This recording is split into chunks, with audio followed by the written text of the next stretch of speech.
Bendiciones, hermanos. Marla y Lona de DNJTV con un mensaje muy fascinante, muy hermoso para ustedes hoy. Y este tema se llama El misterio de la piedad. Hace algunas semanas en nuestra red hermana, Red Adevenir, nuestros hermanos, el pastor Mark Chambers y el hermano Noé Aguilar, tuvieron una discusión en temas diferentes, ¿no? Cada cual hizo su tema, muy interesante sobre la naturaleza de Cristo. Y este tema me dejó muy pensativa, me dejó realmente reflexionando, ¿no? Y meditando sobre este tema. Y de repente sentí que el Espíritu Santo me estaba mostrando algunas cosas, conectando, ayudándome a conectar algunos puntos.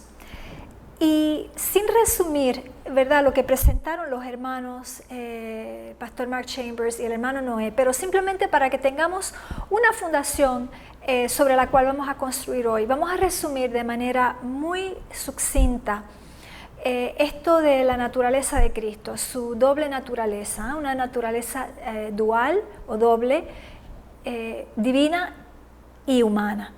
Así que a grandes rasgos, ¿no? ¿Qué vamos a decir sobre esto para que entonces partamos de ahí para estudiar este misterio de la piedad, que es un misterio que debemos entender? La Biblia nunca menciona la palabra encarnación como tal para hablar de la naturaleza humana de Jesús. Sin embargo, la Biblia sí nos dice que Jesús se hizo carne, sin hablar de encarnación, sin usar ese término, pero la Biblia nos habla de Jesús hecho hombre. Jesús se hizo carne y se hizo partícipe de la naturaleza de los hijos de Dios, es decir, de sus hermanos, ¿no? Nosotros se hizo carne y sangre. Y escondió su naturaleza divina. Jesús nunca dejó de ser Dios. En todo momento que Jesús caminó a la tierra siguió siendo Dios, pero simplemente ocultó, no utilizó su naturaleza divina para no tomar ventaja de ella, porque era necesario que Él soportara las mismas pruebas que nosotros y era necesario que Él fuera tentado en todo como nosotros, pero que pudiera tener la victoria. Así que Jesús no utilizó en ningún momento la ventaja que le daba su naturaleza divina, sino que en todo momento peleó la batalla de la fe como nosotros debemos pelearla, por ayuno, por oración y por la palabra de Dios, por la espada del Espíritu. Y entonces Jesús nunca le dio lugar a Satanás para que reclamara cualquier cosa. Jesús, en él, en su ser, no había nada de Satanás, no había nada de mal, no había nada de tinieblas, no había nada que el enemigo pudiera utilizar para reclamar algo de Jesús o acusarlo de alguna manera. Así que Jesús fue el Cordero puro, sin mancha, absolutamente perfecto, sin mancha ni arruga. Y durante todos los días que caminó a la tierra, Jesús reflejó perfectamente el carácter del Padre, porque a eso fue que Jesús vino. Jesús vino a revelarle a los hombres la naturaleza del Padre. Así que Jesús fue al mismo tiempo hombre y Dios, Dios y hombre. Dejó todas las prerrogativas, los privilegios y las ventajas de su condición divina, de su naturaleza divina, para encarnarse y caminar como nosotros y morir en nuestro lugar. Así que ese es el resumen, ¿no? Sin entrar en detalles, y no estoy de ninguna manera poniendo palabras en la boca del pastor Mark Chambers o del hermano Noé. Este es mi resumen de manera muy corta, ¿no?, de qué es esta naturaleza doble de Jesús. Y es simplemente preámbulo para que nosotros podamos entender lo que vamos a hablar hoy. Llevo algún tiempo estudiando este tema del misterio de la piedad. ¿Y por qué es que este tema me interesa tanto? Y es porque la última generación, que somos nosotros, necesitamos absolutamente, imperativamente, reflejar la naturaleza de Dios. Debemos reflejar su carácter perfecto. La Biblia nos dice que debemos ser partícipes de la naturaleza divina. Y todo esto no es opcional, sino que para la última generación es un requisito. Es requisito para recibir el sello de Dios. Así que para entrar de pleno en nuestro tema de hoy, vamos a orar y entonces vamos a comenzar a ir a las Escrituras para profundizar, ¿no? ¿Qué es esto del tema del misterio de la piedad y por qué es verdad presente? Oremos. Amantísimo Padre, Señor y Dios nuestro, tú eres un Dios amante y misericordioso y nos amas, Señor, como nosotros aspiramos también a amarte a ti.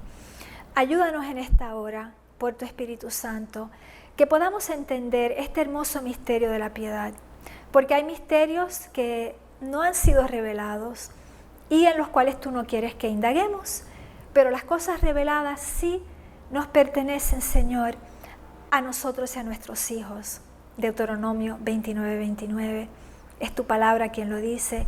Y sobre el misterio de la piedad, tú has revelado cosas hermosas, cosas que nos conmueven, que nos estremecen, Señor, por su belleza y su grandeza.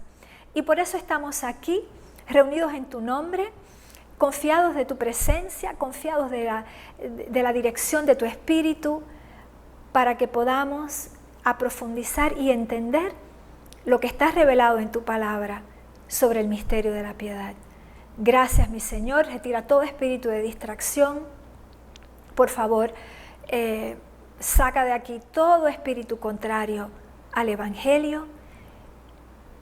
Y, Señor, que tu verdad se pueda hacer luz en nuestras mentes y en nuestros corazones. Lo pedimos todo por fe, en el santo y poderoso nombre de Jesús. Amén. Bien, solamente quería darles 2 escrituras para que veamos que efectivamente el misterio de la piedad es un tema de verdad presente para la última generación. Vamos a leer simplemente 2 escrituras. Vamos a leer en Apocalipsis 14, versículo 1, cuando la palabra nos está hablando del Cordero sin mancha que está de pie sobre el monte Sión con los 144,000 que le siguen a donde quiera que va. Y dice la palabra de Dios: después miré, y he aquí el Cordero estaba en pie sobre el monte de Sión, y con él 144,000 que tenían el nombre de él, es decir, el nombre de Jesús, y el de su Padre, escrito en la frente. Sabemos que en la Biblia el nombre refleja el carácter. Así que aquí tenemos 144,000, las primicias de los redimidos de la tierra, que reflejan perfectamente el carácter de Dios en la última generación. Vamos a leer otra escritura en 2 de Pedro 3. Vamos a leer los versículos 10 y 11. Pero el día del Señor vendrá como ladrón en la noche, en el cual los cielos pasarán con gran estruendo, y los elementos ardiendo serán deshechos, y la tierra y las obras que en ella hay serán quemadas. Puesto que todas estas cosas han de ser deshechas, ¿cómo no debéis vosotros andar en santa y piadosa manera de vivir? Piadosa manera de vivir es otra manera de decir piedad. ¿Cómo no debéis vosotros andar en santidad y en piedad, en otras palabras? Esperando y apresurándoos para la venida del día de Dios, en el cual los cielos encendiéndose serán deshechos y los elementos siendo quemados se fundirán. Así que ahí lo tenemos, hermanos, 2 evidencias, ¿verdad? Presente. Este asunto de la piedad es un asunto crítico para la última generación. Y por eso vamos a entender y a profundizar el tema, entendiendo que no es opcional para la última generación. La santidad es requisito para nosotros que aspiramos a estar entre los 144,000 y que aspiramos a seguir al Cordero donde quiera que va. Y de hecho la palabra nos dice que sin santidad nadie verá a Dios. Y nadie en la última generación recibirá el sello de Dios ni el Espíritu Santo en la lluvia temprana y tardía, a menos que hayamos alcanzado la perfección, porque el sello es un sello de garantía, es un sello de calidad, es un sello que certifica que los 144,000 tienen en su ser ese poder divino, esa naturaleza afinada por Jesús, que es el afinador de los hijos de Leví, y que esa perfección en Cristo, esa perfección de carácter, es nuestra. Nos la hemos apropiado por fe. Vamos ahora a ir un poquito más adentro. Y la palabra de Dios nos dice mucho, de hecho nos habla mucho de esto de la piedad, sobre todo en el Nuevo Testamento, pero también en el Viejo. Y la palabra para piedad en griego es eusebia. ¿Y qué nos dice la palabra? Voy a resumir y luego vamos a ir viendo en detalle. La palabra nos dice y nos muestra que el mismo poder misterioso, pero eminentemente grande, que levantó a Jesús de entre los muertos, es el mismo poder que opera en nosotros. Opera quiere decir que obra, que trabaja.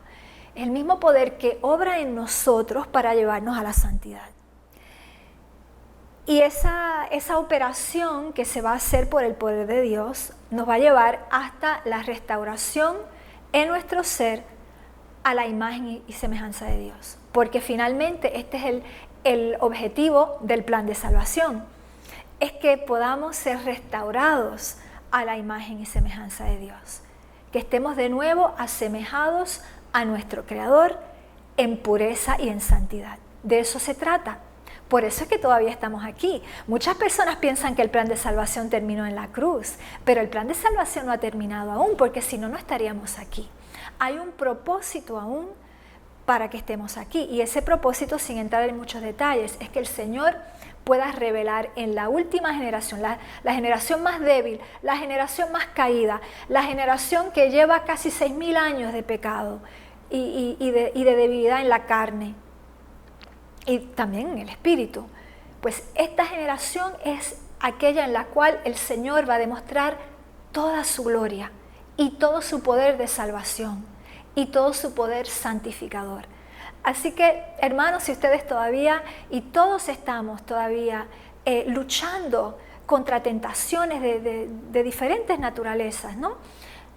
Esta presentación de hoy, este tema que vamos a estudiar hoy, es para darnos aliento de que la victoria no solamente es posible, la victoria es segura a condición de creer. Así que vamos a ir profundizando.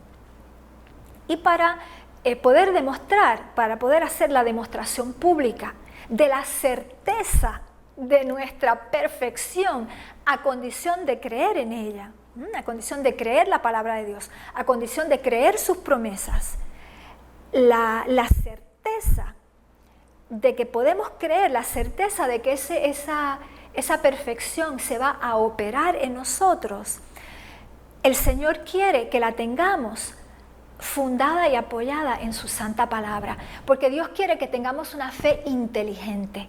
Ese es el propósito de Dios. Él trabaja con seres inteligentes y Él quiere que nuestra fe sea una fe fundada, una fe inteligente, y por eso nos ha revelado las Escrituras, para que podamos ir a ellas el fundamento de nuestra fe.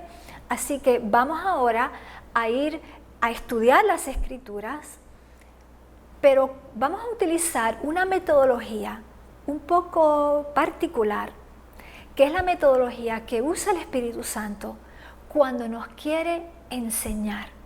Y vamos a leerlo en 1 Corintios 2. Este es un versículo, de hecho, muy importante que lo entendamos, ¿no? 1 Corintios 2, versículo 13. Y la palabra de Dios nos dice: lo cual también hablamos, no con doctas palabras de humana sabiduría, mas con doctrina del Espíritu. Y dice, acomodando lo espiritual a lo espiritual. Voy a leerlo de nuevo, ¿está bien? Estoy citando de la Reina Valera antigua y es posible que el español sea un poquito más difícil de acercamiento, pero vamos a repetirlo.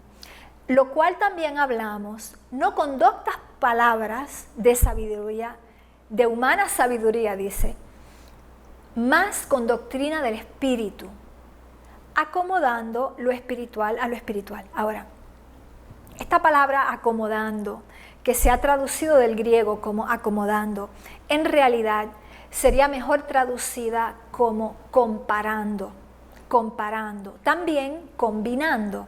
Es decir, tomar dos versículos diferentes, dos pasajes diferentes, puede ser incluso dos capítulos diferentes de la Biblia, y vamos entonces a comparar uno con el otro para encontrar semejanzas y diferencias, ¿no?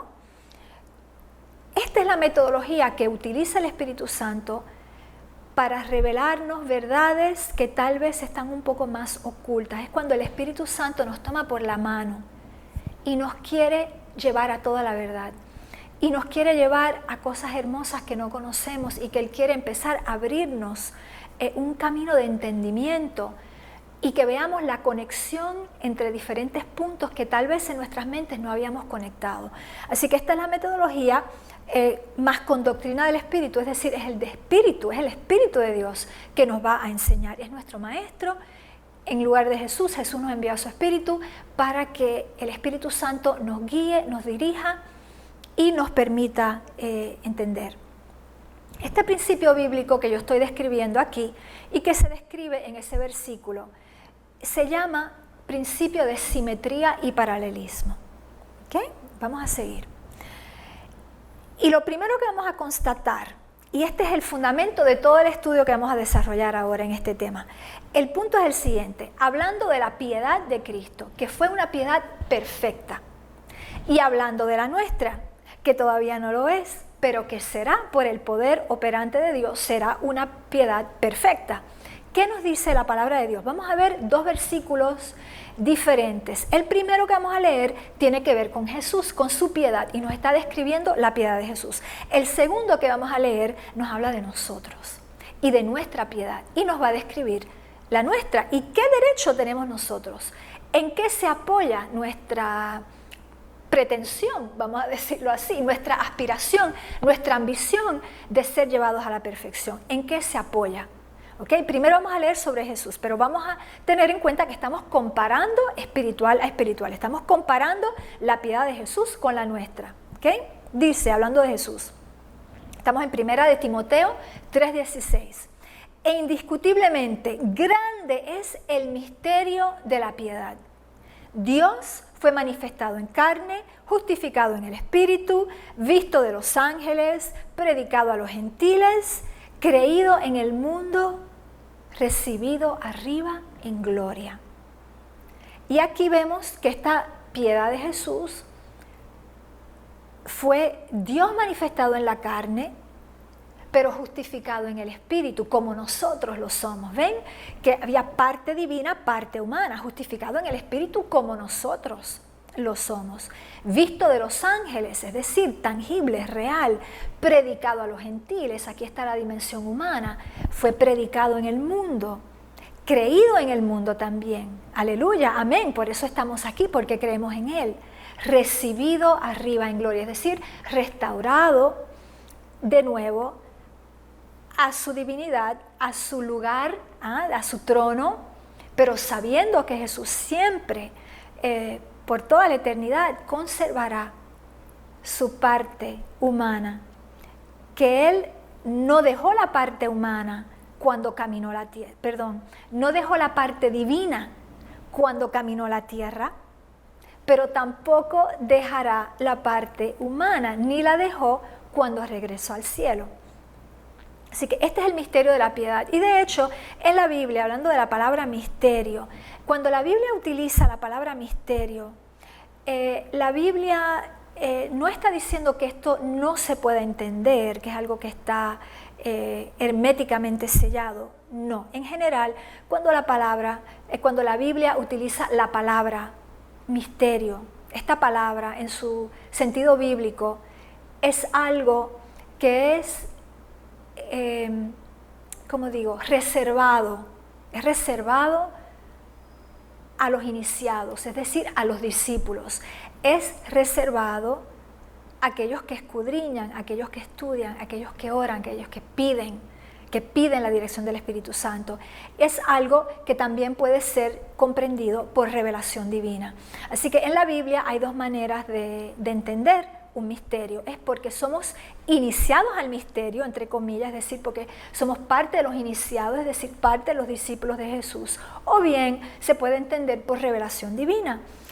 Así que este es el misterio de la piedad. Y nosotros vamos a ver que este misterio de la piedad, como ya lo he dicho, pues es un misterio que el Señor quiere que entendamos. Es un misterio que el Señor pone a nuestra disposición en las Sagradas Escrituras para que nosotros, estudiando y comparando espiritual a espiritual, podamos entender.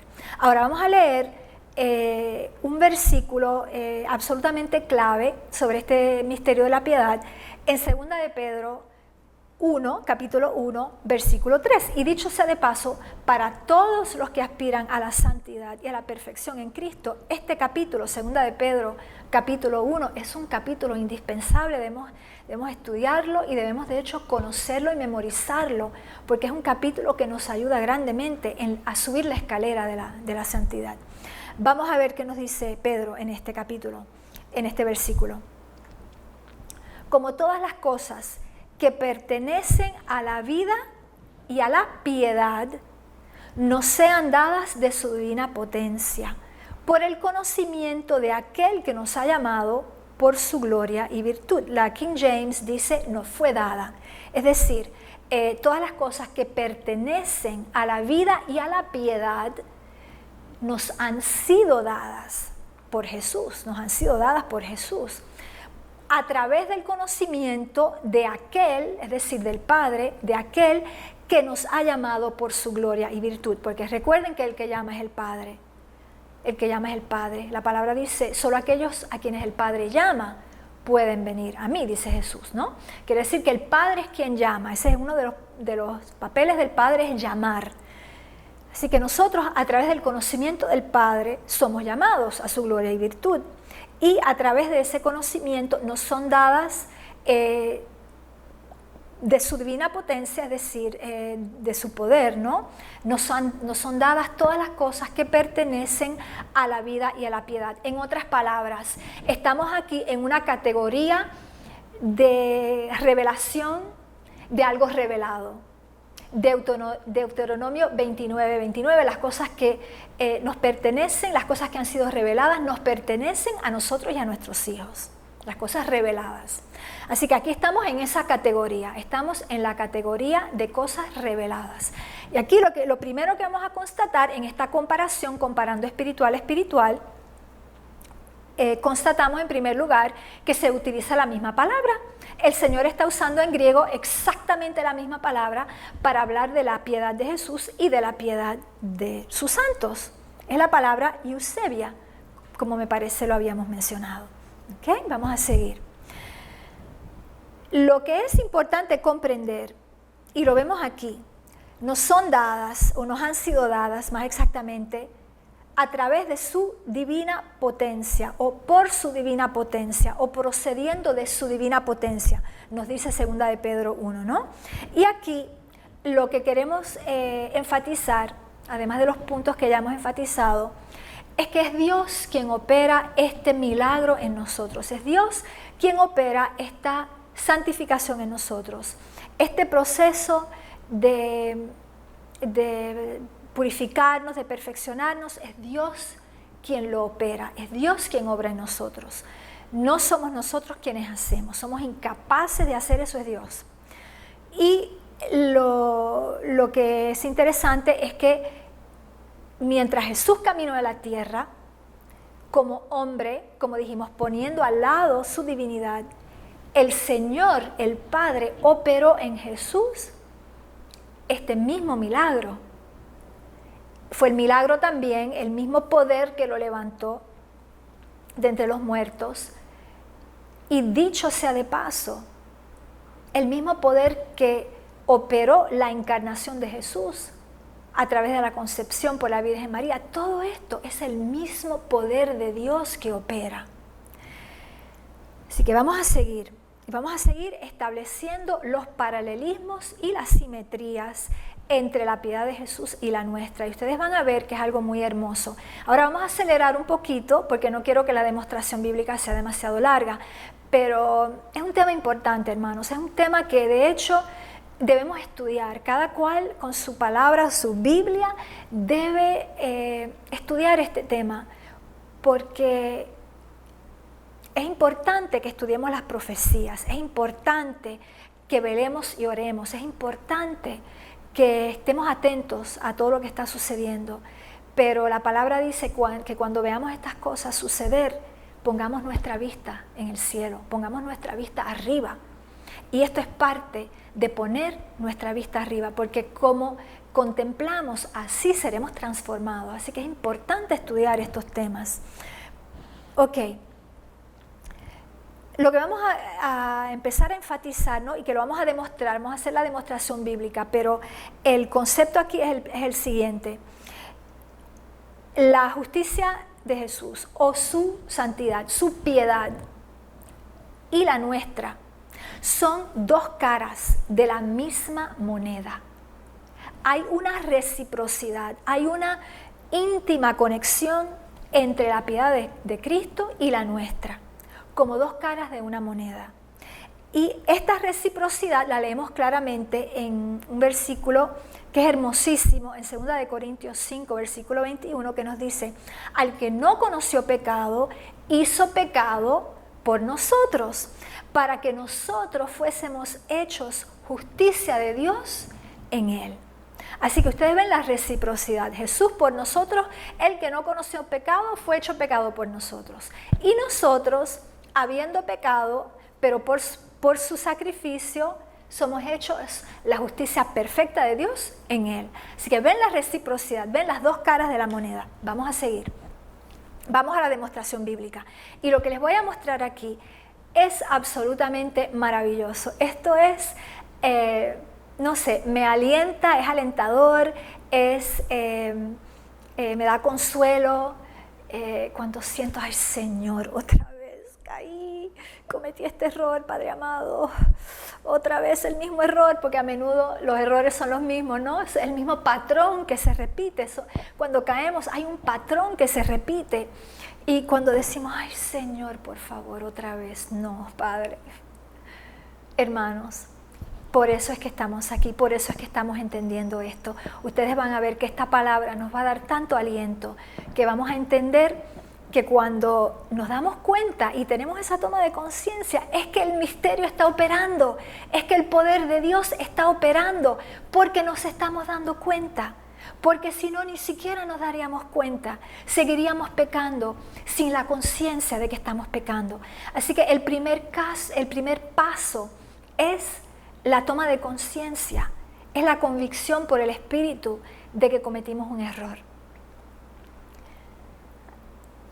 Espero que esto les dé aliento. Vamos ahora a ver cuáles son los 12 puntos sobre los cuales vamos a poder hacer esta demostración bíblica. ¿Cuáles son los 12 puntos sobre los cuales se muestra en la Biblia de manera absolutamente clara, de manera indiscutible, ¿no? El paralelismo y la simetría entre la piedad de Cristo y la nuestra? Así que hay 12 puntos. Primero, que hay una doble naturaleza, humana y divina, tanto en Él como en nosotros. Segundo, que tanto Él como nosotros somos partícipes de la naturaleza del otro. Aquí vemos la reciprocidad. Número 3, en ambos hay la imagen de Dios. Tal vez todavía en nosotros no esté aún, pero pronto estará. Se opera por la fe. Número 4, todo es por operación de Dios. Todo lo que se opera es por operación de Dios. Es la obra de Dios en nosotros y es en ninguna manera y de ninguna manera la nuestra. No puede ser nuestra obra. Somos incapaces de perfeccionarnos. Somos incapaces de justificarnos, mucho menos santificarnos. Eso es la obra de Dios en nosotros.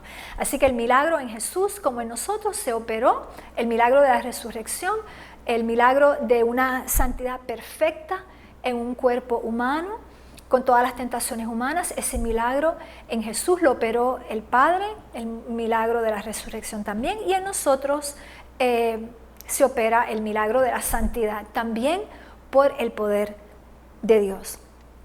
Número 5, requisito de muerte y resurrección. Ambos, Jesús murió, nosotros tenemos que morir al yo para entonces poder resucitar. Él resucitó plenamente, tanto en la carne como el espíritu, y nosotros vamos a resucitar de manera metafórica, espiritualmente, a nacer a una nueva vida. Número 6, predestinación. Jesús fue destinado a morir desde la fundación del mundo. Y nosotros, la palabra nos dice algo hermoso, somos predestinados a salvación desde antes de la fundación del mundo también.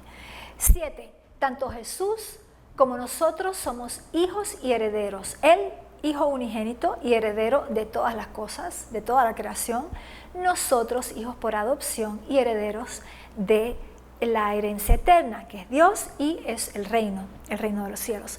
Número 8, aprendizaje y crecimiento. Jesús atravesó las mismas fases de un bebé, de un niño, de un adolescente, de un joven adulto y luego de un adulto en su plenitud.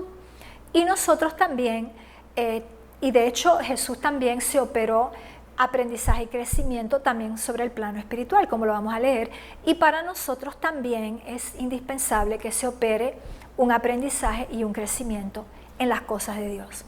Número 9, hay un requisito de perfección. El cordero inmolado tenía que ser perfecto, no podía tener un solo defecto. Y para nosotros, como lo hemos dicho, para recibir el sello de Dios debemos ser perfeccionados para que podamos recibir el nombre del Padre y el nombre de Jesús sobre nuestras frentes, y que sobre nuestra frente pueda decir destino Nueva Jerusalén.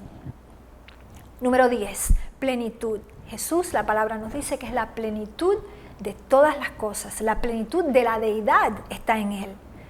Y Él, por el poder de su palabra, sostiene todas las cosas. En nosotros, a través de Cristo, también alcanzamos la plenitud de Cristo. Número 11, cabeza y cuerpo. Vemos otra vez la reciprocidad. Jesús la cabeza, nosotros el cuerpo. Jesús la cabeza de la iglesia y nosotros la iglesia. Y en último lugar, sufrimiento, padecimiento. Jesús padeció. Para que Jesús pudiera ser inmolado en la cruz y que pudiera cumplir su destino, ¿no? Cumplir su propósito predestinado y profetizado, Jesús tuvo que sufrir mucho. Y Él le dijo a sus discípulos, si yo sufrí, ustedes también van a sufrir. Así que el sufrimiento y el padecimiento juegan un papel muy importante en la santificación, y lo vamos a ver. Así que ustedes quédense conmigo. Vamos ahora a entrar simplemente a leer algunos versículos para cada uno de estos 12 puntos, ¿no?, de conexión, puntos de unidad, de simetría y de paralelismo entre la piedad de Cristo y la nuestra. Vamos a leer simplemente algunos versículos porque no es suficiente que yo lo diga. Es importante que vayamos a la palabra de Dios, primero para hacer la demostración de que es cierto, de que no lo estoy diciendo simplemente por decirlo. Y número 2, y esto es muy importante, porque es parte del proceso que el poder de la palabra de Dios opere en nosotros, porque una parte de la operación de Dios, del poder de Dios, opera a través de su palabra. Eso es muy importante. La palabra de Dios tiene poder creador. La palabra de Dios siempre cumple el propósito por el cual Él la envió. La palabra de Dios santifica. Así que el hecho de leer las escrituras, de venir, y vamos a leer ahora los diferentes versículos y los vamos a comparar, ese proceso contribuye a nuestra santificación. Así que por eso es que lo hacemos también, ¿ok? Así que no tenemos prisa, estamos todos los que estamos interesados en alcanzar la salvación, y más allá de la salvación, los que estamos interesados en formar parte del equipo que va a terminar la obra sobre la tierra y preparar el camino para que Jesús regrese. Para nosotros es importante que meditemos sobre estos versículos, ¿no? Así que vamos a empezar Número 1, doble naturaleza. Jesús, naturaleza divina que se hizo carne. Nosotros, naturaleza carnal que se va a hacer partícipe de la naturaleza divina. Vamos a leer, no vamos a leer todos los versículos, vamos a leer uno o dos. Dice la palabra, hablando de Jesús, hablando primero de la piedad de Jesús, el cual, hablando de Jesús, ¿no? El cual, siendo en forma de Dios, no tuvo por usurpación ser igual a Dios, es decir, Él era Dios, y si estaba en forma de Dios, era Dios. Sin embargo, se anonadó a sí mismo, tomando forma de siervo, hecho semejante a los hombres. Y hallado en condición como hombre, se humilló a sí mismo, hecho obediente hasta la muerte y muerte de cruz. Esto lo encontramos en Filipenses 2, 6 y 8. Y leemos también en Juan capítulo 1, ¿no? Versículos muy conocidos por todos nosotros. En el principio era el Verbo, y el Verbo era con Dios, y el Verbo era Dios. Así que no hay ninguna duda de que Jesús era Dios y tenía esta doble naturaleza. También nos dice, así que por cuanto los hijos participaron de carne y sangre, Él también participó de lo mismo. Muy bien, ahora vamos a ver nosotros. Vamos a leer también en Filipenses, el capítulo que le sigue, aparte de lo que leímos aquí, hablando de nosotros, seres humanos, dice, mas nuestra vivienda es en los cielos. Quiere decir, en los cielos los que habitan allí, pues son seres perfectos, ¿no? Seres no caídos. Mas nuestra vivienda es en los cielos, de donde también esperamos al Salvador, el cual transformará el cuerpo de nuestra bajeza para ser semejante al cuerpo de su gloria, por la operación, aquí encontramos la palabra operación, con la cual puede también sujetar así todas las cosas. Así que aquí tenemos este paralelo, ¿no? Nosotros también, aunque somos seres humanos en la carne, vamos a vivir en el cielo. Nuestra vivienda está en el cielo y vamos a tener cuerpos glorificados, seremos restaurados a la perfección, a lo incorruptible. Tenemos cuerpos corruptibles, ahora vamos a ser restaurados a cuerpos incorruptibles. Y de nuevo aquí se nos dice de nuevo, por la operación con la cual puede también sujetar así todas las cosas. Es decir, es Dios quien opera en nosotros. Y vamos a leer otro versículo en Primera de Juan. ¿Por qué sigo diciendo Primera de Juan? No, en Juan capítulo 1, perdón, dice, mas a todos los que les recibieron, dióles potestad de ser hechos hijos de Dios, a los que creen en su nombre. Los cuales, escuchen, esto es poderoso. Primero, que nos da poder de ser hechos hijos de Dios. Y número 2, escuchen bien, los cuales no son engendrados de sangre, ni de voluntad de carne, ni de voluntad de varón, mas de Dios.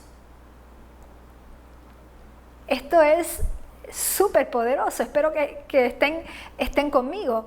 No somos, cuando nacemos en el Espíritu, no somos engendrados de sangre, ni de la voluntad de la carne, de la carnalidad, ni de voluntad de hombre tampoco, sino somos nacidos de nuevo de la voluntad de Dios. Es decir, somos nacidos de nuevo con sus propósitos y sus designios, somos nacidos de nuevo en el Espíritu. Poderoso, hermanos. Y aquí, para concluir con este aspecto de la naturaleza, ¿verdad? Doble naturaleza, tanto de Jesús como la nuestra, leemos en 2 de Pedro, vamos a regresar a ese capítulo tan importante, 2 de Pedro capítulo 1, que nos dice, por las cuales nos son dadas preciosas y grandísimas promesas. Esto que hemos leído es grandísimo, para que por ellas fueseis hechos partícipes de la naturaleza divina, habiendo huido de la corrupción que está en el mundo por concupiscencia. Es decir, vamos a ser restituidos, restaurados a esa naturaleza divina, vamos a ser partícipes de ella. Poderoso. Vamos a seguir, vamos a acelerar. Jesús es hecho a imagen del Padre. Jesús viene a la tierra a revelar la imagen y el carácter perfectos del Padre. Y nosotros también vamos a reflejar la gloria y la imagen del Padre. Vamos a leerlo. Hablando de Jesús nos dice, el cual siendo el resplandor de su gloria, es decir, hablando de Dios, del Padre, y la misma imagen de su sustancia, es decir, Jesús es igual al Padre en todo, y sustentando todas las cosas con la palabra de su potencia, es decir, la palabra, Él es el verbo que expresa de manera audible los pensamientos de Dios. Ese es Jesús, ese es el papel que juega Jesús como verbo, ¿no? Es la verbalización de los pensamientos de Dios, de la mente de Dios. Eso es en Hebreos 1 y también en Colosenses 1, de hecho 2 capítulos maravillosos hablando de la deidad de Jesús, Hebreos 1 y Colosenses 1. En Colosenses 1 leemos en versículo 15, el cual es la imagen del Dios invisible, el primogénito de toda criatura. Y ahora vamos a ver cómo nosotros vamos a ser transformados en su imagen y semejanza. Escuchen qué hermoso. En 2 Corintios 3:18. Y dice, por tanto, nosotros todos, mirando a cara descubierta, como en un espejo, la gloria del Señor, somos transformados de gloria en la misma semejanza como por el Espíritu del Señor. Y dicho sea de paso, voy a hacer un paréntesis aquí, pero me parece muy importante decirlo. Es por este versículo, 2 Corintios 3:18, que los hijos de Dios debemos utilizar las mascarillas únicamente cuando realmente haya una situación donde por ley, por alguna legalidad del Estado civil nos sea exigido hacerlo. Pero los hijos de Dios no debemos llevar mascarillas para protegernos o por cualquier otra razón. Primero, porque la mascarilla no protege para nada, pero segundo, porque la mascarilla va en oposición completa, está diametralmente opuesta a la palabra de Dios. La mascarilla sobre el plano simbólico impide este proceso. Lo voy a leer de nuevo este versículo. Repito, 2 Corintios 3:18. Muy importante esto, hermanos, muy importante. Nosotros todos mirando a cara descubierta, no a cara enmascarada, no con mascarilla, no con cubrebocas, no, a rostro descubierto. Así es que debemos mirar a nuestro Dios. Y entonces, con esa condición, somos transformados de gloria en gloria, en la misma semejanza como por el Espíritu del Señor. Ok, cierro el paréntesis. Vamos a seguir, vamos al otro punto aquí.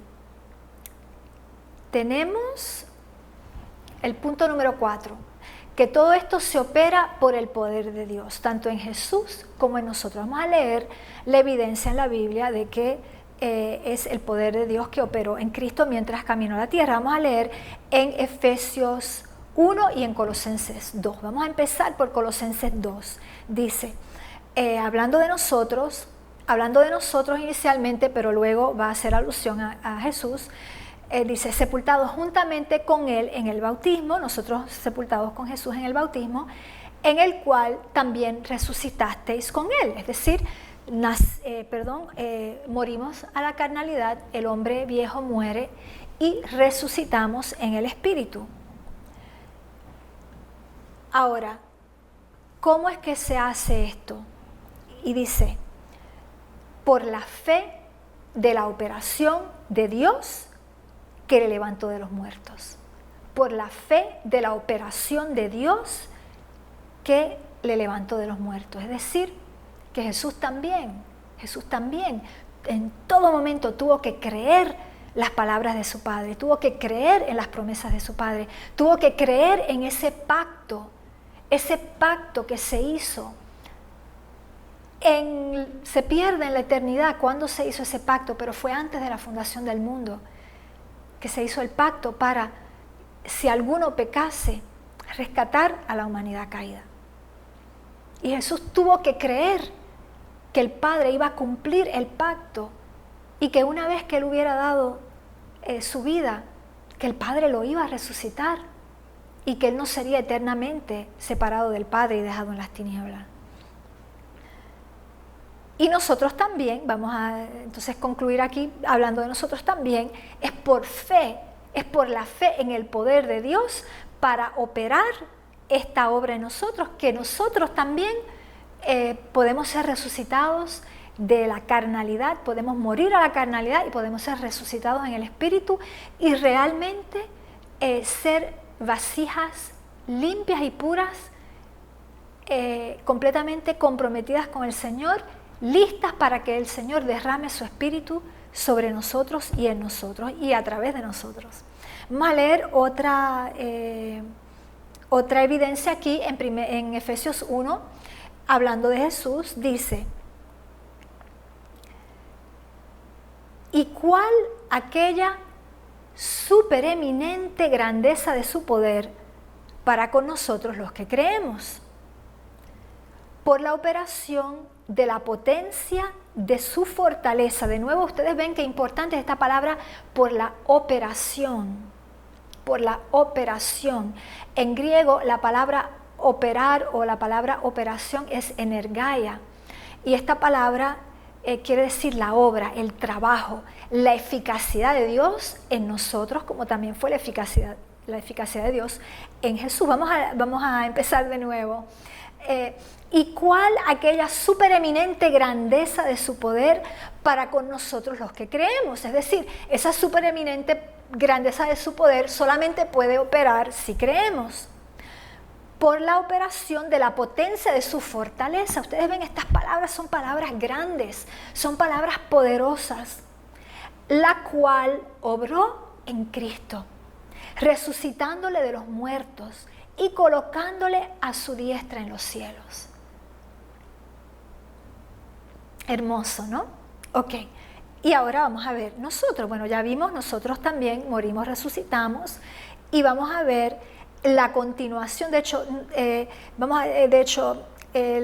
lo que dice la palabra en Efesios 1 sobre nosotros, comienza con nosotros, precede, ¿no?, a lo que luego dice a continuación sobre Jesús, lo que ya lo leímos, ¿no?, sobre Jesús. Vamos ahora a leer lo que está justo antes, hablando de nosotros, y dice: alumbrando los ojos de vuestro entendimiento, para que sepáis cuál es la esperanza de su vocación y cuáles las riquezas de la gloria de su herencia en los santos, y cuál aquella supereminente grandeza de su poder para con nosotros los que creemos, por la operación de la potencia de su fortaleza. Es decir, hermanos, no podemos dudar, no podemos dudar. La palabra nos está enviando tanto poder con estas palabras que Dios está enviando, y su palabra cumple su propósito si nosotros creemos en ella. Si nosotros creemos en ella, si no dudamos, sino que la aceptamos en nuestros corazones. Hermanos, se operará en nosotros ese gran misterio y ese gran poder. Ok, ya lo hemos dicho, se nos exige morir y resucitar. Vamos a ver, este es el quinto paralelo. El quinto paralelo. Vamos a leer solamente para Jesús un versículo que está en Hebreos 2, 14 al 15. Vamos a leer rápidamente, hablando de Jesús. Así que por cuanto los hijos participaron de carne y sangre, Él también participó de lo mismo. ¿Con qué propósito? Para destruir por la muerte al que tenía el imperio de la muerte, es a saber, al diablo, y librar a los que por el temor de la muerte estaban por toda la vida sujetos a servidumbre. Es decir, nosotros éramos una raza esclava, hasta que Jesús en propiciación dio su vida por nosotros. Así que Jesús, para que Él pudiese cumplir su destino eterno, el cual fue predeterminado desde la eternidad, Jesús, vamos a decirlo más exactamente, desde un momento, en algún momento en que se pierde, ¿no?, en la eternidad, Jesús fue predestinado a esto. Y de otro lado, tenía también que resucitar, porque sin resurrección no había victoria sobre la muerte, y también porque tenía que ejercer su papel como sacerdote, es decir, Jesús era cordero, fue cordero, pero también era imperativo que Jesús también fuera nuestro sacerdote para aplicar la sangre a nuestros pecados, ¿no? Y así terminar el plan de salvación en victoria. Vamos a leer ahora nosotros qué nos dice la palabra sobre la necesidad imperiosa de morir al viejo hombre y nacer a la nueva criatura. Y aquí vamos a recalcar que no porque llevemos 20 años de iglesia o porque haya 30 años que, ¿verdad?, que nos hemos bautizado, eso no es garantía de que realmente el hombre viejo murió, porque el hombre viejo resiste y el hombre viejo es persistente y no se rinde fácilmente y es una batalla campal. Así que es posible que haya necesidad de morir de nuevo y de hecho el apóstol Pablo nos dice que hay que morir todos los días, ¿no? Así que este es un proceso indispensable y que tenemos que estar en esa batalla permanente, ¿no? De que se haga ese trabajo en nosotros. Debemos participar, es Dios quien lo opera, pero nosotros tenemos que ser copartícipes con Dios. No resistir al poder de su Espíritu, sino que podamos ser copartícipes con Él en ese trabajo de santificación. Así que vamos a leer la evidencia. En Gálatas 2 nos dice: con Cristo estoy juntamente crucificado y vivo, no ya yo, mas vive Cristo en mí. Y lo que ahora vivo en la carne, lo vivo en la fe del Hijo de Dios, el cual me amó y se entregó a sí mismo por mí. Así que es por fe. Lo vivo en la fe. Lo que ahora vivo, ahora que he sido resucitado por el Espíritu de Dios, que soy una nueva criatura, y bien, esa vida la vivo por fe. La vivo en la fe de Jesús. Y vamos a leer rápidamente en Gálatas 6, donde dice: más lejos esté de mí gloriarme, sino en la cruz de nuestro Señor, por el cual el mundo me es crucificado a mí y yo al mundo. Porque en Cristo Jesús ni la circuncisión ni la incircuncisión vale nada, sino la nueva criatura. Así que vemos el paralelo. Jesús tiene que morir y tiene que nacer de nuevo, resucitarnos, y nosotros de igual manera tenemos que morir y nacer de nuevo en el Espíritu. Vamos a seguir. El punto de la predeterminación o la predestinación. Muy importante este punto. No es que hay algunos que hayan sido predestinados y otros no. La raza humana ha sido predestinada para salvación. Vamos a leerlo. Pero lo importante es permitir que se cumpla en nosotros nuestro destino. No es porque simplemente está escrito, pero tenemos que reclamarla, la promesa, tenemos que hacerla nuestra, tenemos que apropiarnos esa promesa de que ese es nuestro destino eterno, y lo reclamamos y por fe lo vamos a poder vivir. Así que vamos a ver cómo se hizo esto en Jesús y cómo se manifiesta este principio, ¿verdad?, este paralelo en nosotros. Vamos a leer en Primera de Pedro, capítulo 1, donde dice, hablando de que nosotros hemos sido redimidos no por cosas corruptibles, sino por cosas incorruptibles de gran valor y de gran precio, sino con la sangre preciosa de Cristo, como de un cordero sin mancha y sin contaminación, es decir, el cordero perfecto, como ya lo hemos dicho, ya destinado desde antes de la fundación del mundo. Así que ese destino de Jesús era algo que Jesús ya tenía conciencia de ello y aceptó el reto antes de la fundación del mundo. Vamos a leer en Apocalipsis 13, versículo 8, donde también, hablándonos del Cordero, nos dice: el cual fue muerto desde el principio del mundo. Es decir, ya fue, incluso antes del comienzo, ya Él estaba ya había muerto. Para todo efecto práctico ya había muerto porque sabía que su destino era morir. Y una hermosa evidencia, hermosísima evidencia que tenemos en Proverbios 8, que ustedes saben es el capítulo de Proverbios donde nos habla de Jesús, la relación de Jesús con su Padre.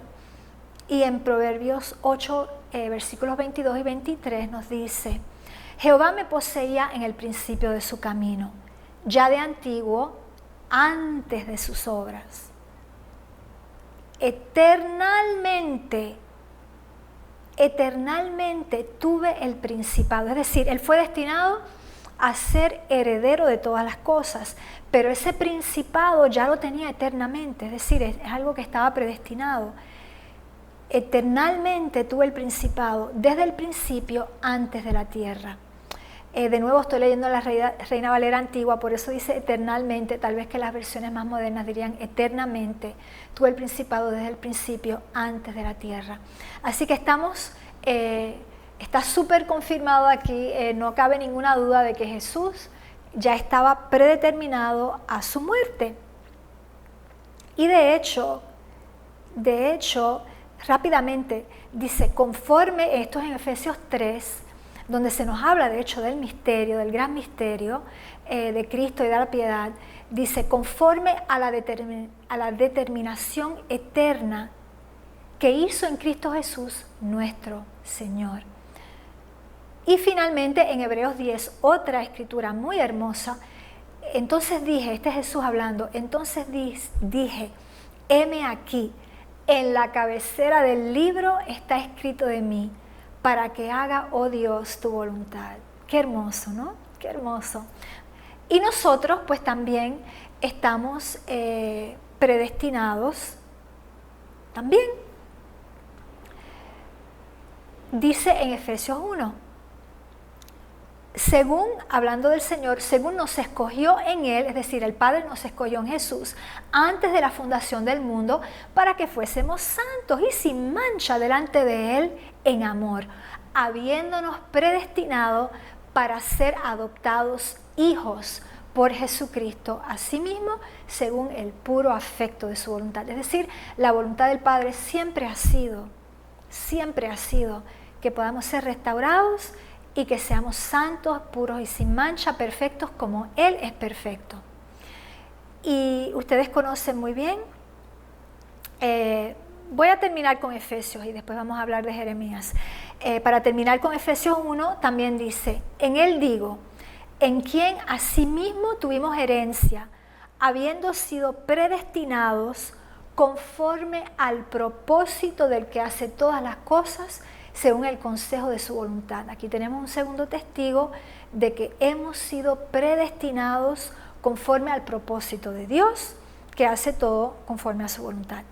Y quería leer este versículo tan hermoso que estoy segura que ustedes conocen en Jeremías 1, donde el Señor le dice a Jeremías, antes que te formase en el vientre te conocí, y antes que salieses de la matriz te santifiqué.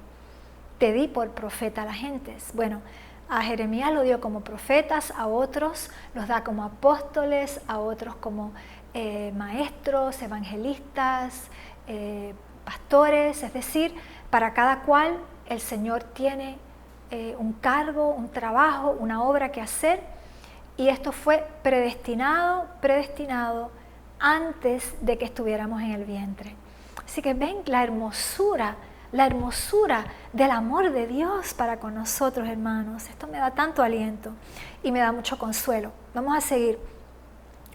Tanto Jesús como nosotros somos hijos y somos herederos. Así que otro paralelismo entre Jesús y nosotros, hijo y heredero, y nosotros hijos y herederos. Vamos a leer rápidamente. En Juan 3:16, el versículo más conocido de la Biblia, porque de tal manera amó Dios al mundo que ha dado a su Hijo unigénito.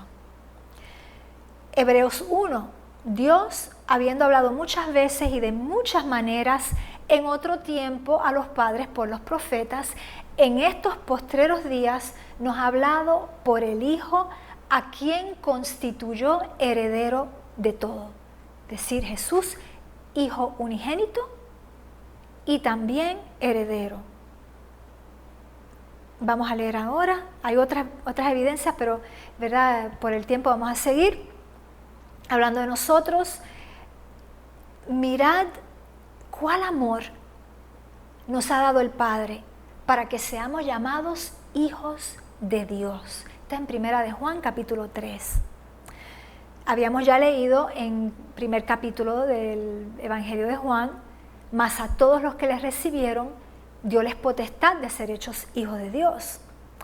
Y luego en Romanos 8, ese capítulo tan hermoso y poderoso, es Romanos 8, porque no habéis recibido el espíritu de servidumbre para estar otra vez en temor, mas habéis recibido el espíritu de adopción, por el cual clamamos, Abba, Padre, porque el mismo espíritu da testimonio a nuestro espíritu que somos hijos de Dios, y si hijos, también herederos, herederos de Dios y coherederos con Cristo. Qué hermoso, ¿eh? Vamos a seguir, hay mucha más evidencia, pero vamos a seguir. Vamos a ver que Cristo en su humanidad creció y aprendió. Y nosotros también en nuestra humanidad, pero sobre el plano espiritual, no solamente sobre el plano ¿verdad? De la sobrevivencia, de que tenemos que aprender toda una serie de aptitudes básicas. No, estamos hablando aquí sobre el plano espiritual, ¿no? Vamos a leer qué dice la palabra sobre el crecimiento y el aprendizaje de Jesús. Nos dice, y esto es en Lucas 2, hablándonos de Jesús en su infancia, y Jesús crecía en sabiduría y en estatura y en gracia para con Dios y los hombres. ¿Recuerdan en ese mismo capítulo de Lucas 2? ¿Recuerdan cuando Jesús se les escapó a José y María? Se quedó en el templo hablando con los líderes del templo, y dice la palabra de Dios en Lucas 2, y aconteció que 3 días después le hallaron en el templo, sentado en medio de los doctores de la ley, de los escribas y los fariseos, los doctores de la ley, oyéndoles y preguntándoles. Así que Jesús estudiaba, Jesús indagaba, Jesús tenía curiosidad y quería profundizar las escrituras. Y luego leemos algo muy poderoso, de hecho a este punto vamos a regresar luego. En Hebreos 5 nos dice, y aunque era hijo, por lo que padeció, aprendió la obediencia. Vamos a leer ahora nosotros, qué es lo que nos corresponde a nosotros hacer para poder crecer y aprender en paralelo con Jesús. Como Jesús también lo hizo, debemos hacerlo nosotros si nos llamamos discípulos suyos. Vamos a leer en Efesios 4, que dicho sea de paso, Efesios es un libro que habla muchísimo y nos permite en gran manera entender y comprender todo el trabajo de la santificación, la perfección en Cristo y la operación del poder de Dios en nosotros. Efesios es muy útil e importante para entender todo esto. Vamos a Efesios 4, dice, hasta que lleguemos, hablando, ¿verdad?, de un proceso que se opera por la fe, está hablando, diciendo que nos hagamos, que haya unidad en nosotros por la fe. Dice, hasta que todos lleguemos a la unidad de la fe y del conocimiento del Hijo de Dios, a un varón perfecto. Hablando de Jesús, no, hablando de nosotros, que lleguemos al conocimiento del Hijo de Dios y que lleguemos a ser varón perfecto o hija perfecta, para que ya no seamos niños, fluctuantes, llevados por doquiera de todo viento de doctrina. No, sino que siguiendo la verdad en amor, crezcamos en todo, en aquel que es la cabeza, esto es Cristo. Es decir, tenemos que crecer en Cristo, tenemos que crecer en Él, para que podamos llegar a la medida de la estatura de la plenitud de Cristo. Es posible, es posible. Y luego en Colosenses 1 se nos dice, en el versículo 10 se nos dice, para que andéis como es digno del Señor, agradándole en todo, que en todo hagamos su voluntad, llevando fruto en toda buena obra y creciendo en el conocimiento de Dios. Es importante conocer a Dios, es importante conocer sus caminos, conocer su justicia, conocer su palabra, conocer su ley, conocer incluso sus estatutos y todos los aspectos de una vida de santidad, hay que conocerlos. Ok, aquí llegamos entonces al punto de la perfección. Este es el principio número 9, el principio de la perfección. Vamos a leer, porque debemos alcanzar la perfección en Cristo. El Padre es perfecto, nos dice la palabra de Dios, ¿no? El Padre es perfecto. Hemos dicho que Jesús vino a encarnar, si fuera posible, y lo hizo, encarnar la naturaleza de Dios, su carácter. Cuando hablo de su naturaleza, quiero decir su naturaleza santa, su naturaleza piadosa, su naturaleza misericordiosa, amante, compasiva, justa, verdadera, todos los atributos de Dios.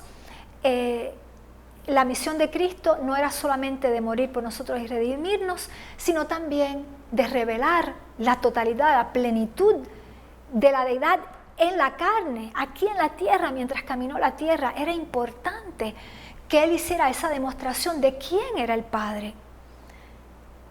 Entonces, si el Padre era perfecto y que el Padre vivía en Jesús, pues Jesús era perfecto. Vamos a leerlo en el capítulo 14 de Juan, rápidamente, donde Jesús dice las palabras, hablándole a Felipe. ¿Se acuerdan cuando Felipe le decía, muéstranos al Padre? Jesús le dijo, muéstranos al Padre. Tanto habéis caminado conmigo y no has visto al Padre. Yo estoy reflejando al Padre, dice Jesús. Las palabras que yo os hablo, no las hablo por mi propia cuenta, sino que el Padre que mora en mí, Él hace las obras. Quiere decir que Jesús era perfecto. Jesús tenía la perfección del Padre que moraba en Él. Juan 14, mismo capítulo. No hablaré ya mucho con vosotros, porque viene el príncipe de este mundo y Él nada tiene en mí. Nada tiene en mí. Es decir, que como el Padre, como dice Dios, que es todo luz, que en Él no hay tiniebla, que en Él no hay oscuridad, así era Jesús. No había nada en Jesús que Satanás pudiera agarrar como argumento. Nada en Jesús que permitiera algún agarre cualquiera de Satanás. Imposible. En Jesús no había oscuridad, había solamente luz. Vamos a leer, hablando ahora del pueblo de Dios. En Mateo 5, Jesús nos dice, sed pues vosotros perfectos, como vuestro Padre que está en los cielos es perfecto. Es decir, la perfección no es negociable. No podemos seguir pecando hasta que Jesús venga. El que está pecando cuando Jesús venga es porque se perdió. Es porque se perdió. Porque en el libro, no en el Evangelio, pero en las epístolas de Juan, el apóstol Juan nos dice que los que son hijos de Dios no pecan. No pecan. Y los que están pecando no son hijos de Dios. Es decir, podemos de vez en cuando caer, pero no vivimos en transgresión, no vivimos en rebelión, no vivimos en desobediencia. Imposible, imposible. Tenemos que poco a poco ir reflejando el carácter perfecto del Padre. En Colosenses 1 se nos dice, a quien anunciamos, hablando de Jesús, amonestando a todo hombre, y enseñando a todo hombre en toda sabiduría, a fin de presentar perfecto en Cristo a todo hombre. Judas 24, y aquel que es poderoso para guardaros sin caída y presentaros sin mancha delante de su gloria con gran alegría. Efesios 5, hablando de la iglesia, a fin de presentársela asimismo una iglesia gloriosa, que no tuviese mancha, ni arruga, ni cosa semejante, sino que fuese santa y sin mancha. Vamos a seguir. Número 10. Jesús es la plenitud de la deidad. Jesús es la plenitud de la deidad. Y podemos ser llenados de esa plenitud por Él. Al vivir en Jesús, al permitir que Jesús more en nosotros, podemos ser partícipes de esa plenitud, podemos tener esa plenitud en nosotros. Vamos a leer en Colosenses 2, versículo 9, un versículo muy conocido, yo sé por todos ustedes, que dice: porque en Él habita corporalmente toda la plenitud de la deidad. Hermoso, ¿no? En Efesios 1, versículos 22 y 23, y sometió todas las cosas bajo sus pies, y lo dio, esto hablando del Padre para con Cristo, y lo dio por cabeza sobre todas las cosas a la iglesia, la cual es su cuerpo, la plenitud de aquel que todo lo llena en todo. Miren la cadena. La plenitud de la deidad mora en Cristo corporalmente. Quiere decir que estaba en Él cuando Él caminó a la tierra. Simplemente Él no se servía de ella para tomar ventaja, pero sí la mostró, sí la presentó, la evidenció frente a la humanidad, y por la palabra tenemos testigos, ¿no? Y luego, entonces, la cascada baja, la iglesia es la plenitud de Cristo. Es decir, que nosotros vamos a recibir esa plenitud. ¿Ok? Y Colosenses 2, el mismo capítulo que habla, que nos dice que en Jesús habita corporalmente toda la plenitud de la deidad, pues el siguiente versículo nos dice: y vosotros estáis completos en Él, que es la cabeza de todo principado y potestad. Es decir, nosotros estamos completos en Él, tenemos plenitud en Él. Efesios 3, y de conocer el amor de Cristo, que excede a todo conocimiento, para que seáis llenos de toda la plenitud de Dios. Amén, amén. Estamos llegando, hermanos, a las simetrías y paralelismos 11 y 12 para terminar con la demostración bíblica. Pero ustedes ven qué hermoso es este momento que estamos pasando juntos. Hermoso porque esta palabra nos eleva el espíritu. Es hermoso porque tenemos que llenarnos de esta palabra. Nuestro ser, nuestra alma tienen que estar henchidos de esta palabra, para que esta palabra pueda ser eficaz, activa, viva en nuestro ser, que ella pueda transformarnos y operar en nosotros el propósito y la voluntad de Dios. Así que este tiempo que estamos pasando no es tiempo vano, hermanos. Estamos en un proceso de santificación, y esta palabra tenemos que estudiarla y seguirla escuchando para que pueda seguir operando en nosotros. Vamos entonces a ver ahora este principio, ¿verdad?, de simetría, paralelismo y de reciprocidad. Vemos que Jesús es la cabeza y nosotros el cuerpo, ¿no? Como lo hemos dicho. Vamos a leer rápidamente en Efesios 1, el que lo leímos ahora. El Padre lo dio por cabeza sobre todas las cosas a la iglesia. Efesios 4, crezcamos en todo en aquel que es la cabeza, es decir, Cristo. Efesios 5, porque el marido es la cabeza de la mujer, así como Cristo es cabeza de la iglesia.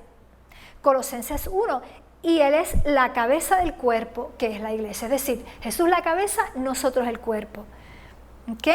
Efesios 5, hablando de nosotros, dice: porque somos miembros de su cuerpo, de su carne y de sus huesos. Y en Efesios 4, de quien todo el cuerpo, hablando de la iglesia, ¿no?, de quien todo el cuerpo bien concertado y unido entre sí, por todas las coyunturas que se ayudan mutuamente, según la actividad propia de cada miembro, recibe su crecimiento para ir edificándose en amor. ¿Okay? Y vamos ahora a presentar la evidencia para el último paralelismo que vamos aquí a demostrar, mostrándonos la evidencia bíblica. Es el paralelismo del sufrimiento. Esto es muy importante, hermano, porque se acerca la gran tribulación, se acerca el tiempo en el cual vamos a ser perseguidos como nunca. porque viene un tiempo de angustia como nunca ha habido sobre la tierra. Y si bien ha habido muchos mártires, si bien ha habido mucha tortura contra el pueblo de Dios, mucha injusticia, terribles persecuciones, terribles tribulaciones y padecimientos, pero lo que nos espera es aún peor. Y tenemos que entender que el sufrimiento es parte de este asunto. Es decir, no podemos pretender que si Jesús padeció en la cruz como padeció de manera tan cruel, tan terrible, que nosotros no vamos a padecer. Así que el Evangelio que dice que todo va a estar bien, que vas a ser próspero, que vas a ser feliz, que sí, Dios quiere que seamos prósperos y que tengamos salud. Dios quiere que seamos felices en Él, porque el gozo del Señor es nuestra fortaleza. Así que sí, Dios quiere que tengamos gozo, pero no es la felicidad del mundo. Es un gozo donde a veces hay muchas lágrimas. Es un gozo donde a veces hay mucho padecimiento, mucha angustia, a veces soledad, a veces escasez, a veces hambre también, que está profetizado para la última generación, que viene gran hambruna y de hecho está muy cerca. Así que este punto es sumamente importante para que comprendamos que el cristiano no es cristiano sin cruz. No hay cristiandad sin cruz. Todo el mundo tiene que llevar una cruz. Y más aún que para la última generación, la prueba será mucho más dura que para todas las generaciones precedentes. Y por eso esto es verdad presente, que realmente tenemos que entender que sin padecer, si pretendemos que esto va a ser fácil y que a la primera dureza, a la primera prueba nos amedrentamos y decimos, oh, esto no es para mí, entonces pues no hay esperanza para nosotros, porque habrá muy grandes angustias que habrá que atravesar con el coraje del Señor, con la fortaleza de su Espíritu y con el gozo del Señor, que es nuestra fortaleza. Así que vamos a leer lo que dice la palabra sobre el sufrimiento y sabiendo, ¿no?, conociendo todos la gran pasión que atravesó Jesús en Getsemaní y la gran pasión, todo lo que aconteció al final de su vida, desde Getsemaní, de hecho desde la última cena, el dolor de saber que iba a ser traicionado por uno de sus discípulos, que no cambió de opinión, sino que siguió en su propósito malvado, ¿no? Todas las lágrimas de sangre en Getsemaní, el sudor de sangre, perdón, quiero decir, y luego toda la vía hasta llegar, el peregrinaje, ¿no?, tan terrible, cargando aquella cruz, hasta llegar, lo que llaman la vía dolorosa, ¿no?, hasta llegar al Monte Calvario y allí ser crucificado, y lo peor y lo más espantoso de todo, ser separado de su Padre. Las tinieblas lo envolvieron y sintió la separación para con el Padre. Sabemos que el Padre estaba allí. Sabemos de hecho que las tinieblas ocultaban al Padre, que estaba allí con su Hijo. Lo sabemos por la hermana White, ¿no? Me parece que es deseado de todas las gentes, pero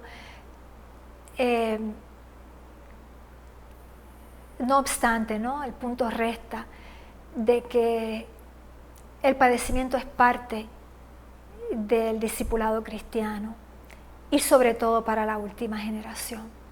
Así que vamos a leer algunos versículos muy interesantes, los dos están en el libro de Hebreos, como este sufrimiento era parte de su destino, ¿no? Vamos a leer en Hebreos 2, porque convenía a aquel por cuya causa son todas las cosas, es decir, el Creador, ¿no?, y por quien todas las cosas subsisten, que habiendo de llevar muchos hijos a gloria, es decir, como parte del paquete de la redención, de su papel, ¿no?, que jugó como redentor, de su obra magnífica de redentor, que habiendo de llevar muchos hijos a la gloria, perfeccionase por aflicciones al autor de la salvación de ellos. Es decir, que al Jesús ser predestinado para ser el Cordero inmolado, al Jesús ser predestinado para morir en propiciación por nosotros,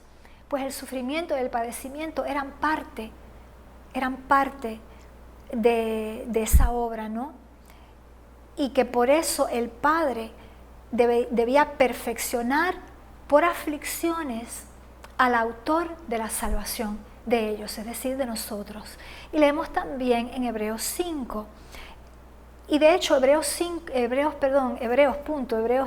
todo el libro de Hebreos nos habla mucho del ministerio de Cristo, tanto su ministerio como Cordero, como de su ministerio como sacerdote, ¿no? Y nos dice en Hebreos 5, leemos, y aunque era hijo, por lo que padeció, aprendió la obediencia. Y habiendo sido perfeccionado, es decir, el sufrimiento nos enseña obediencia y la obediencia nos lleva a la perfección, causa-efecto, ¿no? Y habiendo sido perfeccionado, vino a ser autor de eterna salvación para todos los que le obedecen. ¿Cómo se traduce esto para el pueblo de Dios? Y aquí son tantas las escrituras que yo no voy a tener tiempo para leerlas todas. Pero vamos a leer lo que dice la palabra sobre el sufrimiento para los hijos de Dios. En 1 de Pedro 5 dice, mas el Dios de toda gracia, que nos llamó a su gloria eterna en Jesucristo, después que hayáis padecido un poco de tiempo, Él mismo os perfeccione. ¿Vemos? Causa-efecto. Aflicción, obediencia, perfección. Lo vemos aquí. Aflicción, vamos a padecer un poco de tiempo, perfección. Aflicción, perfección. Y entre esos dos hay obediencia, ¿no? Romanos 8, un versículo que ya habíamos leído, pero ahora vamos a enfatizar otro punto, cuando nos decía que somos coherederos con Cristo, y sí hijos también herederos, herederos de Dios y coherederos con Cristo, si es que padecemos juntamente con Él. Condición, coherederos, a condición de sufrir con Él, a condición de padecer con Él, a condición de no correr, a condición de no negarlo, a condición de no huir, sino de permanecer en la aflicción, permanecer en la tribulación, permanecer. El remanente permanece. El remanente es lo que resta. El remanente permanece. Y la gran esperanza tan hermosa en Juan 16, estas cosas os he hablado para que en mí tengáis paz. En el mundo tendréis aflicción. No es tal vez, es tendréis aflicción. Es una profecía que se cumple. Pero confía, yo he vencido al mundo. Hay muchas más escrituras hablando de la aflicción, sobre todo en el tiempo del fin. Vamos a leer una sola en Apocalipsis 7, hablando de la gran multitud. Dice, estos son los que han salido de la gran tribulación y han lavado sus ropas y las han emblanquecido en la sangre del Cordero. Y estarán, y yo espero estar allí, estaremos delante del trono de Dios. Así que, hermanos, de esta carrera no se sale sin un poco de aflicción, y el Señor determina la medida para cada cual, conforme a lo que cada cual puede resistir y conforme a la aspiración de cada cual, ¿no? Y a la voluntad del Señor, conforme al propósito que tiene el Señor para cada cual. Pero la aflicción, tristemente, es parte y porción de este caminar, de este discipulado con Jesús. Pero, como dice Pablo, ¿no? Él estima que los padecimientos de esta vida no son nada comparados a la gloria que se revelará en nosotros. Y esa es la esperanza que tenemos que guardar. Hermanos, vamos a concluir, pero la conclusión es muy importante, así que por favor quédense conmigo para esta conclusión. Nosotros sabemos que Jesús históricamente existió. No hay duda de que Jesús es un personaje histórico. Jesús existió. No hay ninguna duda de que Jesús existió, caminó la tierra. Algunos lo dan por maestro, otros lo dan por profeta, otros lo dan por hijo de Dios. Para nosotros es hijo de Dios, nuestro Mesías, ¿no? Cambió el curso de la historia. La humanidad estaba perdida. Ahora la humanidad tiene una esperanza, ¿no? La esperanza de salvación. Jesús dividió el tiempo. Se habla de antes de Jesús, antes de Cristo, después de Cristo, ¿no? Dividió el tiempo, dividió las eras, marcó su pasaje en la tierra, marcó la historia de la humanidad. Jesús fue real y Jesús es real, porque ese mismo Jesús que caminó la tierra, que murió y que resucitó, está en el cielo, ministrando por nosotros en el lugar santísimo, en este momento. Lo que yo les quiero decir es que antes de que Jesús se hiciera carne, el Antiguo Testamento está lleno de profecías mesiánicas. Jesús estaba profetizado. Jesús caminó la tierra y cumplió todas las profecías que se escribieron relativas a Él, ¿no? Las cumplió todas.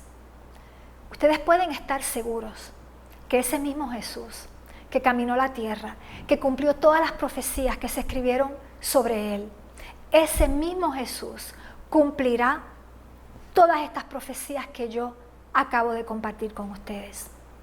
Ese mismo Jesús que está ministrando como sumo sacerdote nuestro en el lugar santísimo, en el santuario celestial, ese mismo Jesús cumplirá en nosotros toda la palabra que nosotros hemos estudiado hoy. Podemos tener esa certeza. Así es de real todo lo que hemos visto hoy. Así es de real. Pero la condición es creerlo. Es creerlo. Es creer en la palabra de Dios. Y creer en el poder de la palabra de Dios. Y creer que la palabra de Dios es eterna, se cumple y no pasará. Eternamente no pasará. Ahora hay algo muy interesante que escribió la hermana White en el Review and Herald del 5 de abril del 1906.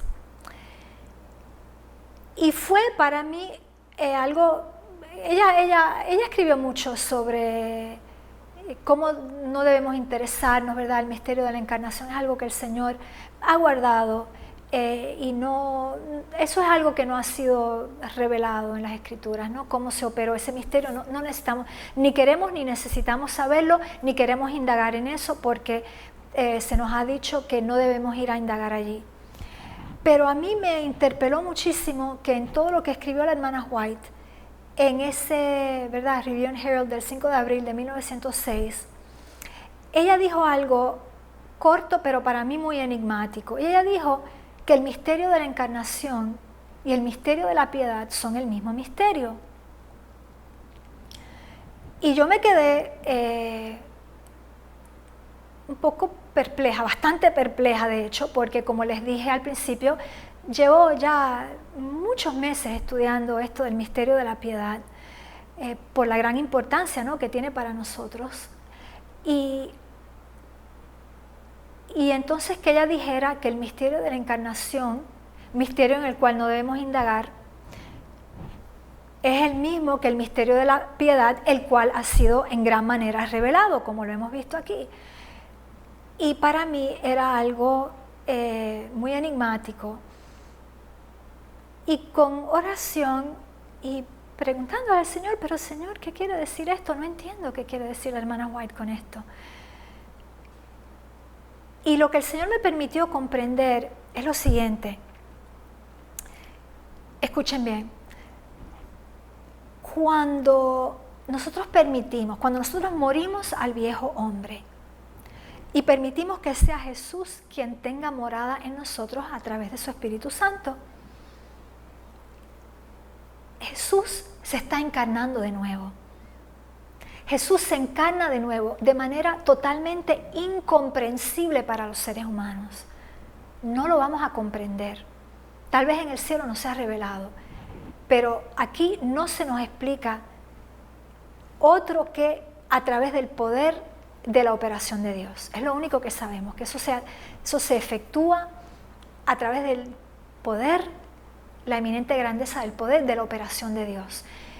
Cuando nosotros morimos al viejo hombre con sinceridad, con un propósito firme de ser la nueva criatura que Dios ha prometido que somos, cuando nacemos de nuevo en el Espíritu, Jesús se encarna en nosotros de cierta manera. Y por eso es que el misterio de la piedad y el misterio de la encarnación son lo mismo, son el mismo misterio, que nosotros no vamos a comprender, pero que ese misterio se opera por el poder de Dios. Es la obra de Dios en nosotros. Ya habíamos dicho que la palabra operar, que como ustedes lo vieron, lo vimos en bastantes versículos que leímos, vimos esa palabra operar en griego, es la palabra energeia, habíamos visto, y esta palabra operar significa trabajar, obrar, operar, es decir, es el trabajo de Dios, no es un trabajo que ningún ser humano pueda realizar. Y para terminar, vamos a leer aquí un pasaje tan hermoso, porque yo quiero que sea la palabra de Dios la que cierre. Vamos a culminar con un pasaje hermosísimo que vamos a leer en el primer capítulo del libro de Efesios. Y yo quiero que ustedes se queden con esta palabra. Yo quiero que ustedes la crean. Yo quiero que ustedes la reciban. Yo quiero que ustedes la lean, la estudien, la mediten, porque esta palabra tiene poder. Y esta palabra habla de manera poderosa, usando palabras poderosas para expresar de manera concluyente y contundente cómo este poder de Dios opera en nosotros para no solamente justificación, sino para santificación y para prepararnos para la traslación, es decir, para la glorificación, sin haber conocido la muerte.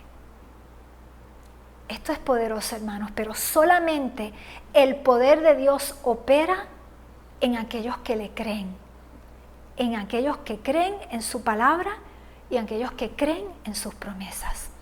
Así que yo les aliento a que ejerciten su fe, de que pongan su fe a trabajar y de que todos creamos estas palabras y que las recibamos en lo más profundo de nuestros corazones y que estas palabras se puedan imprimir allí para transformación y glorificación eterna.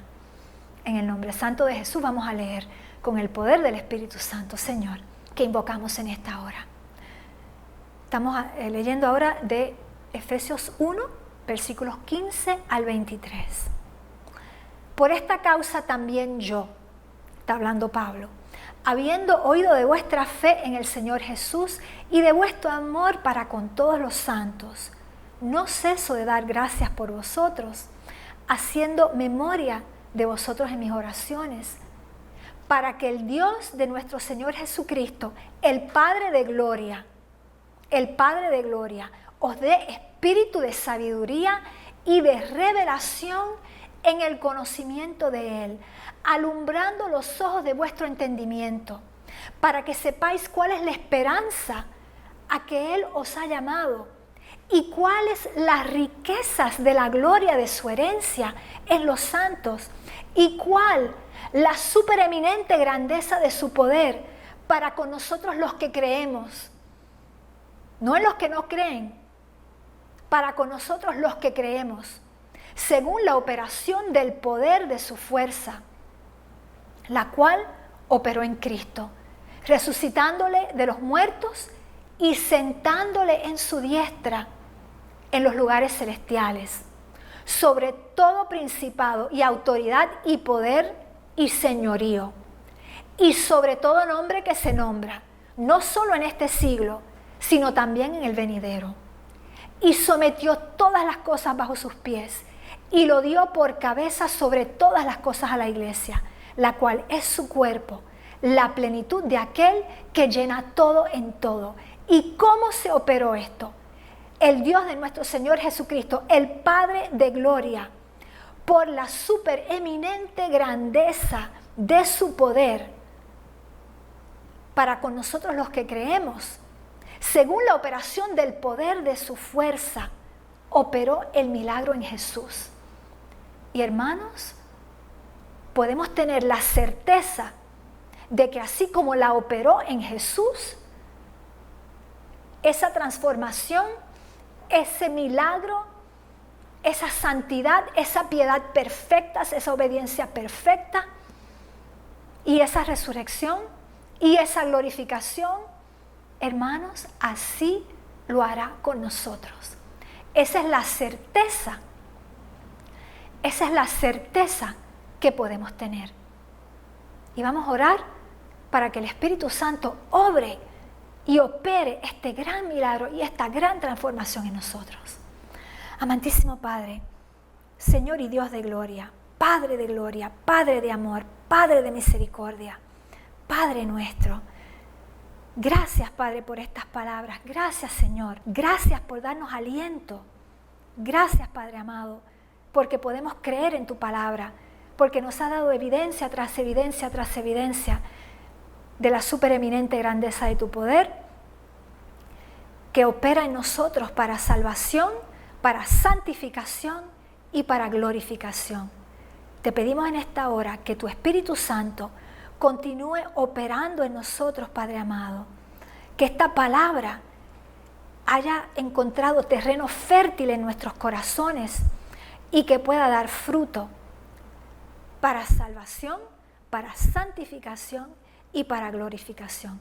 Y lo pedimos por fe, en el santo y poderoso nombre de Jesús. Amén.